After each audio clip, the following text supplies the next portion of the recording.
Hello friends, this is Chetan Chotia and once again I welcome you to English Home by Chetan Chotia YouTube channel. મિત્રો આપણે અત્યારે હાલમાં ગ્રામરમાં કન્જંક્શન શીખી રહ્યા છીએ ને કન્જંક્શનની અંદર ફર્સ્ટ આપણે જોયું કોઓર્ડિનેટિંગ કન્જંક્શન એન્ડ બટ ઓર સો જેમાં માત્ર એક જ વાક્ય હોય જે કોઈના પર ડિપેન્ડન્ટ ના હોય. ત્યારબાદ નેક્સ્ટ આપણે જોયું સબઓર્ડિનેટિંગ કન્જંક્શન જે એકબીજા પર આધારિત હોય એટલે કે એક મેઇન ક્લોઝ હોય અને એક ડિપેન્ડન્ટ ક્લોઝ હોય, બરાબર. Subordinating clause and dependent clause. And third આજે આપણે શીખવાના છે ત્રીજો ટોપિક છે આપણો કોર રિલેટિવ કન્જંક્શન. બે કન્જંક્શન શીખી ગયા, ત્રીજું છે કો રિલેટિવ કન્જંક્શન. શું હોય છે તેમાં જોઈએ આપણે. સ્ટાર્ટ કરીએ કો રિલેટિવ કન્જંક્શન. મિત્રો કો રિલેટિવ કન્જંક્શનની અંદર જો આપણે વાત કરીએ તો બે અલગ અલગ વર્ડ્સ, એક તો કોનો મિનિંગ થાય ટુગેધર અને ટુગેધર એટલે સાથે. સેકન્ડ વર્ડ છે રિલેટિવ એટલે રિલેટેડ. રિલેટેડ મીન્સ સંબંધિત. એનો આખો મિનિંગ થાય એકબીજા સાથે સંબંધ દર્શાવતું હોય તેવું કન્જંક્શન, જેમાં માત્ર એક જ વર્ડ નહીં હોય પરંતુ પેર હોય એટલે એને કહેવાય they are use in pairs. તે પેરમાં યુઝ થાય. કેવી રીતે? જેમ કે આપણે આગળ પણ મેં તમને ઘણી બધી વખત વિડીયોમાં શીખવેલું છે. પેર આવી રીતે બને, આઈધર ઓર. આખી પેર બની એકબીજા સાથે સંબંધ દર્શાવે. માત્ર આઈધર નહીં, આઈધર ઓર. એ જ રીતે નાઈધર નોર. આ પેર બને છે, તેથી તેને કહેવાય કો રિલેટિવ કન્જંક્શન. એ જ રીતે નોટ ઓનલી બટ ઓલ્સો. આવા ઘણા બધા અલગ અલગ ડિફરન્સ છે આપણી પાસે કન્જંક્શન. વન બાય વન આપણે જોઈશું અને તમે સરસ મજાનું સારું નોલેજ પણ મેળવશો અને ઇંગ્લિશ પણ શીખશો. ચાલો તો સ્ટાર્ટ કરીએ આપણે કો રિલેટિવ કન્જંક્શન. અને કો રિલેટિવ કન્જંક્શનમાં સૌ પ્રથમ સ્ટાર્ટ કરીએ છીએ નોટ ઓનલી બટ ઓલ્સો. એ પેરમાં આવશે. પેર એટલે જોડી. નોટ ઓનલીનો મતલબ થાય માત્ર આ જ નહીં. નોટ એટલે નહીં, ઓનલી એટલે માત્ર, બટ ઓલ્સો આ પણ. બટ એટલે પરંતુ અને ઓલ્સો એટલે પણ. માત્ર આ જ નહીં પરંતુ આ પણ. એટલે કે જ્યારે કોઈ એક વસ્તુ નહીં પણ બીજી પણ વસ્તુ સાથે હોય એની ઉપર જ્યારે એમ્ફસાઇઝ કરવું હોય એટલે કે ભાર દર્શાવવું હોય ત્યારે વાપરવામાં આવે છે નોટ ઓનલી બટ ઓલ્સો. ખૂબ મસ્ત કન્જંક્શન છે, ખૂબ સરસ એવું આપણું સંયોજક છે. સ્ટાર્ટ કરીએ વન બાય વન સેન્ટેન્સ તરફ જઈએ.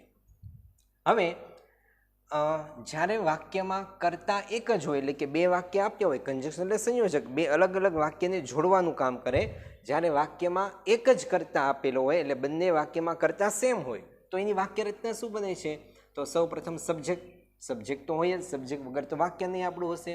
ત્યારબાદ હેલ્પિંગ વર્બ જો હોય તો, એટલે હેલ્પિંગ વર્બમાં અમને ખ્યાલ છે એમ ઇઝ આર હોય, વોઝ વર હોય, હેવ હેઝ હોય, એવું કંઈ પણ હેલ્પિંગ વર્બ. ત્યારબાદ નોટ ઓનલી. નોટ ઓનલી પછી વર્બ હોય તો વર્બ, એક્ઝેક્ટિવ વિશેષણ હોય તો વિશેષણ અથવા કોઈ પણ નાઉન હોઈ શકે.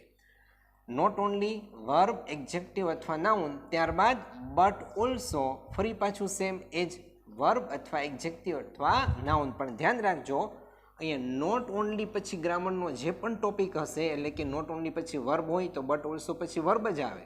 નોટ ઓનલી પછી એક્ઝેક્ટિવ વિશેષણ હોય તો બટ ઓલ્સો પછી પણ એક્ઝેક્ટિવ વિશેષ આવે.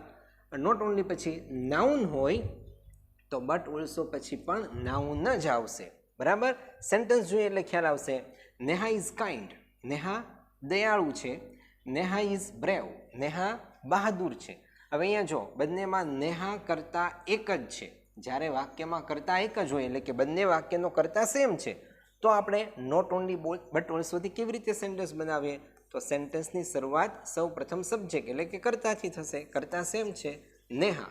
કરતા પછી હેલ્પિંગ વર્બ જો હોય તો આ હેલ્પિંગ વર્બ છે ઇઝ, બંનેમાં સેમ. Okay, Neha is. અને ત્યારબાદ નોટ ઓનલી તો આપણી પાસે અહીંયા છે એક્ઝેક્ટિવ વિશેષણ અને અહીંયા પણ એક્ઝેક્ટિવ વિશેષણ. તો Neha is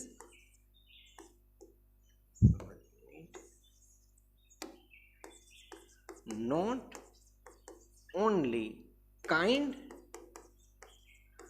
but also brave. Full stop. બસ આટલું સિમ્પલ છે આ conjunction. Neha is not only kind. Not only પછી વિશેષણ આવ્યું કાઇન્ડ. એ જ રીતે બટ ઓલ્સો પછી પણ વિશેષણ આવ્યું બ્રેવ. બંને સેમ જ ગ્રામરના ટોપિક કવર કરશે. Neha is not only kind but also brave. Neha માત્ર દયાળુ જ નહીં પરંતુ બહાદુર પણ છે. સેમ આપણે ઘણી બધી વખત વાતચીત કરતા હોઈએ કે ભાઈ મારી પાસે માત્ર બ્લુ પેન જ નહીં, રેડ પેન પણ છે. તો આપણે શું કહીએ? I have not only blue pen but also red pen. એમ જ આપણે કેવું હોય કે મારી પાસે માત્ર ટુ વ્હીલ જ નહીં, મોપેડ જ નહીં, કાર પણ છે. તો આપણે શું કહીએ? I have not only a moped but also a car. In short, જ્યારે માત્ર આપણે આ એક જ વસ્તુ નહીં પરંતુ બીજી પણ એવું એમ્ફસાઇઝ કરવું હોય, ભાર દર્શાવવું હોય, તો ત્યારે વાપરવામાં આવે છે not only but also. Next બીજું સેન્ટેન્સ જોઈએ મિત્રો. ત્યારબાદ છે he is my father, he is my best friend. આપણે જનરલી કહેતા હોઈએ કે તે માત્ર મારા પપ્પા જ નહીં, તે મારા બેસ્ટ ફ્રેન્ડ પણ છે. તો એમ્ફસાઇઝ કરીએ છીએ બેસ્ટ ફ્રેન્ડ ઉપર, ભાર દર્શાવીએ છીએ. સેન્ટેન્સ જુઓ. હી is my father, he is my best friend. બરાબર? તો હી ઇઝ બંનેમાં કરતા સેમ છે. તો વાક્ય આવી રીતે બનશે. હી ઇઝ કરતા પછી હેલ્પિંગ વર્બ આપ્યું છે આપણને ઇઝ, હી ઇઝ, અને પછી આ નાઉન છે my father and my best friend. તો વાક્ય બનશે he is not only my father but also my best friend. Full stop. He is not only my father but also my best friend. તે માત્ર મારા પપ્પા જ નથી, મારા બેસ્ટ ફ્રેન્ડ પણ છે. નેક્સ્ટ આગળ જોઈએ. ત્યારબાદ છે Anil is eating an Apple, he is watching TV. તો જો અનિલ અને હી બંને કરતા તો સેમ જ છે. Anil is eating an Apple, Anil A Apple ખાઈ રહ્યો છે. અહીંયા ક્રિયાપદ અલગ થઈ ગઈ. બરાબર? હી ઇઝ વોચિંગ ટીવી, અહીંયા બંનેમાં ક્રિયાપદ અલગ છે. તો વાક્ય આવી રીતે બનશે. અનિલ ઇઝ નોટ ઓનલી કરતા પછી હેલ્પિંગ વર્બ પછી નોટ ઓનલી મૂકીને ક્રિયાપદ અલગ છે તો ક્રિયાપદ. Anil is not only eating an Apple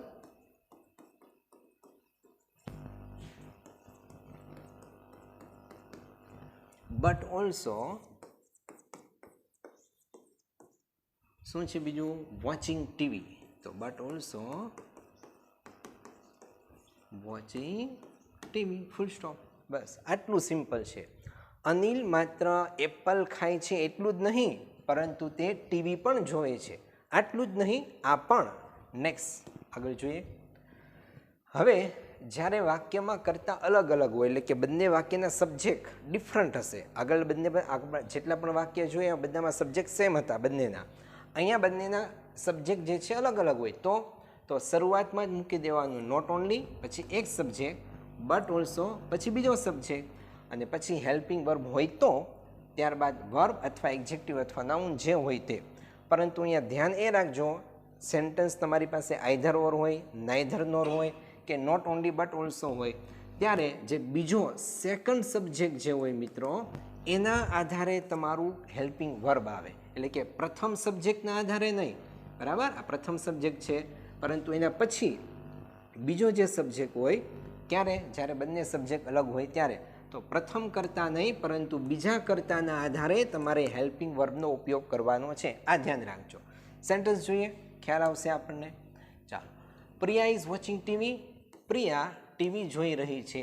Riya is watching TV. Riya TV જોઈ રહી છે. અહીંયા બંને સબ્જેક્ટ અલગ છે કરતા, પ્રિયા અને રિયા. તો વાક્ય આવું બનશે. નોટ ઓનલી પ્રિયા, પેલો કરતા છે Priya, not only Priya but also Riya, બીજો કરતા છે આપણો રિયા. હવે આ કરતા એક વચન છે તો એક વચનમાં હેલ્પિંગ વર્બ આપણી પાસે is. Not only Priya but also Riya is, પછી બેઠું વોચિંગ ટીવી.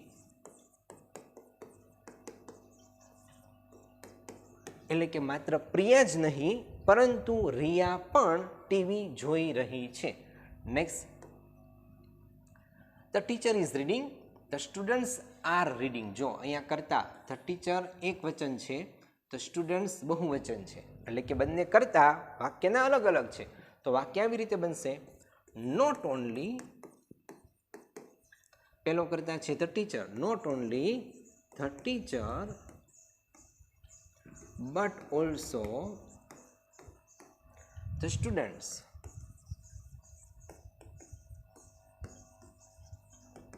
હવે જો સ્ટુડન્ટ્સ આ બીજો કરતાં બહુવચન છે એટલે તેની સાથેનું હેલ્પિંગ વર્બ આર વપરાય, ઇઝ ન વપરાય. બરાબર. Not only the teacher but also the students are શું રીડિંગ. ઓકે, ચાલો નેક્સ્ટ આગળ જોઈએ. આનો મતલબ એવો થાય માત્ર શિક્ષક જ નહીં પરંતુ વિદ્યાર્થીઓ પણ વાંચી રહ્યા છે. Next one, he was careless and lazy. આખું વાક્ય સેમ છે, એન્ડ વડે જોડેલું છે, પણ બંનેમાં કરતાં હી વોઝ એક જ છે. He was careless and lazy. અહીંયા બંને અલગ અલગ એક્ઝેક્ટિવ એટલે કે વિશેષણ. કેરલેસ એટલે બેદરકાર, લેઝી એટલે આળસુ. તો વાક્ય આવું બનશે, હી વોઝ નોટ ઓનલી, બંને અલગ અલગ વિશેષણની વચ્ચે મૂકી દઈશું. He was not only careless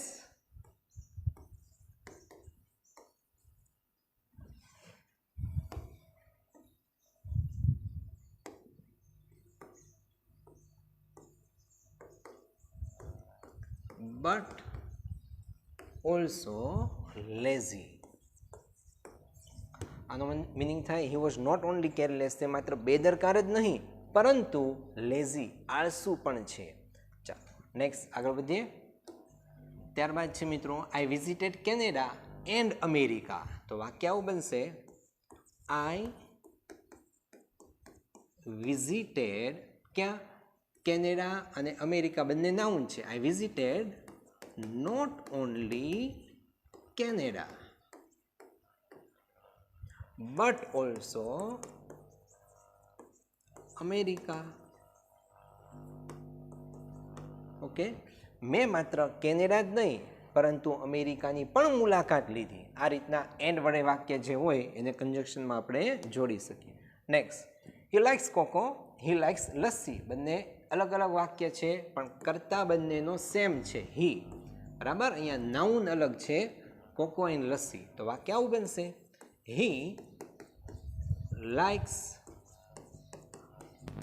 not only cocoa but also lassi. તેને માત્ર કોકો જ નહીં પરંતુ લસ્સી પણ પસંદ છે. આગળ જઈએ. Next 13, Neha reads Gujarati, C speaks English. હવે અહીંયા જો નેહા એ કરતા અને સી મીન્સ તે બંને એક જ છે, પણ અહીંયા reads Gujarati and speaks English, અહીંયા ક્રિયાપદ અલગ થઈ ગયા. તો વાક્ય આવું બનશે, Neha not only reads Gujarati